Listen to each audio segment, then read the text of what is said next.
Hey guys, it's Mike here, and welcome to another edition of Dragon Ball Super Reviews, which I'm going to be reviewing Dragon Ball Super Episode 34, and then after that, giving my predictions for what's going to happen in Dragon Ball Super Episode 35. Well, a lot of stuff happened on Dragon Ball Super Episode 34, and there's a lot of stuff to talk about, so without further ado, let's get started. So the newest episode started off the same way that Episode 33 ended, with Goku being knocked out of the ring, defeated, turning into his normal base state, and lying there unconscious. And we see further evidence of this as we see that Frost was announced the winner of the match, and afterwards Chi-Chi ran down to Goku to help him up, and it seemed that he didn't even know where he was at the time or if he'd even lost the fight. And that is until Frost came over to him, helped him up, and then raised his hand in the sky as a sign of good sportsmanship, showing off that, again, he is a good Frieza, or at least a good version of Frieza, in that universe of Universe 6. But basically at this point in time, Goku went over to Beerus and apologized for being the loser of the fight, and Beerus of course was furious. But then at this point, Champa decided to start mocking Beerus, so Beerus decided to put on a happy face so that he would actually appear as if he wasn't truly as bothered as he was that Goku of all people lost the fight in the first round. But after this, we saw that the next fight would be Frost versus Piccolo.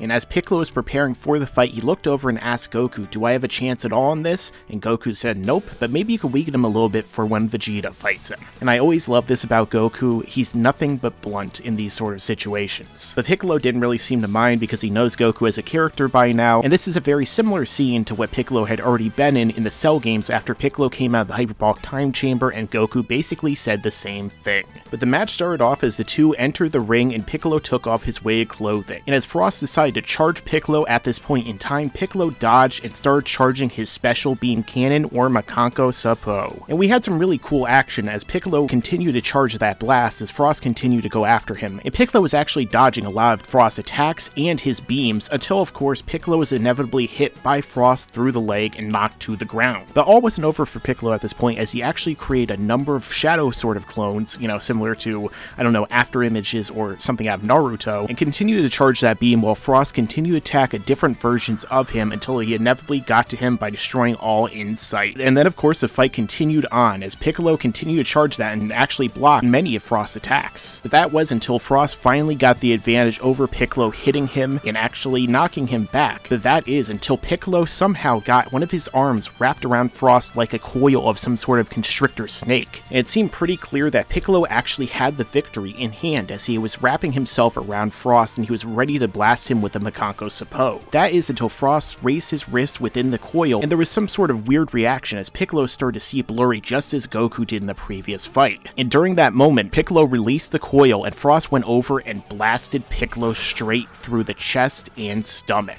And after this, Piccolo fell back and blasted straight through the barrier with his Makankosappo, and it actually went straight through it, which is something that even Champa couldn't do, which I guess shows that this attack is pretty much the most OP attack in the series at this point. But once again, it appeared that Frost was the victor as Piccolo was completely unconscious but still alive. And Team Universe 7 definitely seemed at a big disadvantage. That is until Jocko, the Galactic Patroller, stepped up and insinuated that Frost was actually cheating. So at this point, the referee actually examined Frost to try and see if he really was cheating after all, and inside of his wrist, in a hole in his wrist, Frost actually seemed to have some sort of pin or needle. And after the announcer actually touched it, he became completely woozy. And at this point in time, Frost actually revealed that he actually used this needle to, I guess, cheat, you know, knocking out Goku and Piccolo effectively out of their fights. Taking Goku and Piccolo essentially out of their fights and out of their minds so that he could capitalize. And it was at this point that Frost pretty much stepped forward and revealed that he was actually evil the entire time, very similar to Frieza. And all of his different helping of people on different planets was actually all a part of some big scheme involving charities that actually was revealed that allowed him to sort of do the exact same thing that Frieza was doing in Universe 7. And it was funny because at this point, Beerus pretty much revealed that Frieza had done the same thing in Universe 7 after all, and he was just too proud to admit that he had set up charities. Although I do think that it's kind of obvious before this even happened that Frost was evil, because if we go back and we look at this picture, it seems that Frost pretty much straight up tried to murder Piccolo. Like, did Frost even know that Piccolo was a Namekian? And even if he did, just because he knew that doesn't mean that blasting him through the chest is somehow not going to kill Piccolo. I mean, of course, in the Buu saga, Piccolo did regenerate after his body was shattered, shattered, but in the last arc, Frieza blasted Piccolo through his chest and he somehow died. So it kind of seems to me that Frost, you know, was evil from this very point on, or at least was obviously evil, since he pretty much straight up tried to murder Piccolo. But fortunately, Piccolo actually did step up and regenerate in a very cool scene that kind of reminded me of Boo, as he regenerated that entire hole in his chest pretty much instantly. And it was actually interesting because at this point in time, Champa actually looked like he was going to try and kill Frost for cheating and kind of, I guess, disgracing him during this tournament. But that is until Vegeta stepped up and said that he wanted to fight him one-on-one, he didn't want him to be disqualified,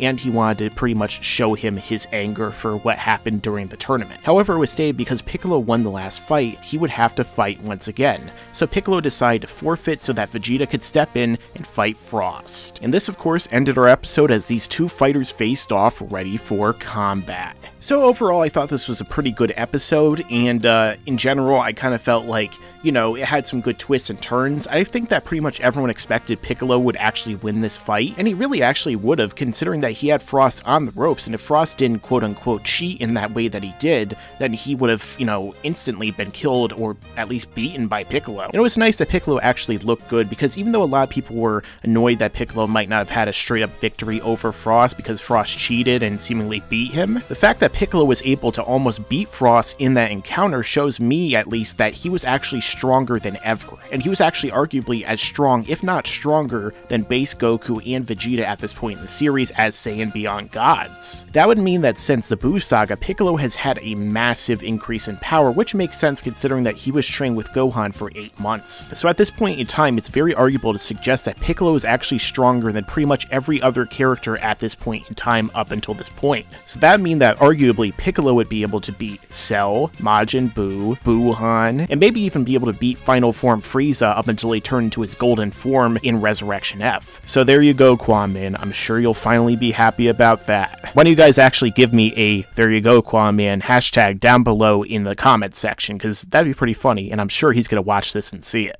But with that over, let's go on to my predictions for the next coming episode, and as we see in this picture in the next episode preview, it is Vegeta versus Frost. And I can only imagine that since Frost is not as powerful as he was when he first started off against Goku, that someone just as strong as Goku in Vegeta is probably going to crush him in a fight. After all, as we see in this next picture, Vegeta is turning into a Super Saiyan, so I kind of expect this next fight to actually be a sort of squash match. Vegeta is probably just going to have some really cool moments in which he just beats the crap out of Frost, and probably going to be the victor in the next episode. But these next pictures that we see are actually something that I find really interesting. First off, we see Hit is actually stepping forward and actually appearing before Frost. And it seems like he's actually doing some kind of weird technique on it. Perhaps despite his actual kind of design, Hit is actually a good guy in Team Universe 6, and he's attacking Frost because Frost cheated. Or maybe he's just some sort of villain with a code, so Frost cheating disgraced him, and so he's deciding to take care of the garbage. But Hit is probably the most mysterious and interesting character from Team Universe 6 that we've actually been introduced to, because we really don't know who he is or what he's all about. But considering his design, and considering the way he's being portrayed, pretty much everyone expects Hit to be the strongest member of the opposing team.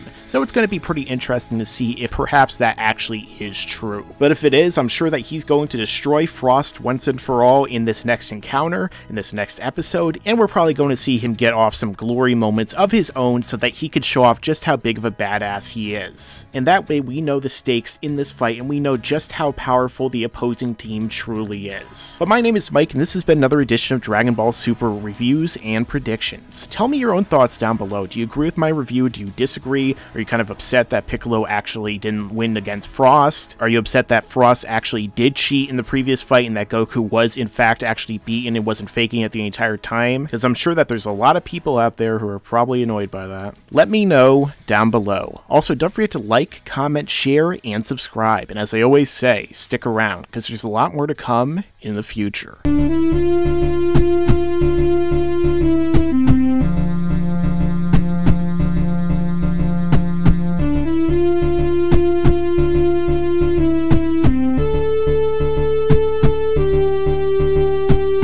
You better subscribe.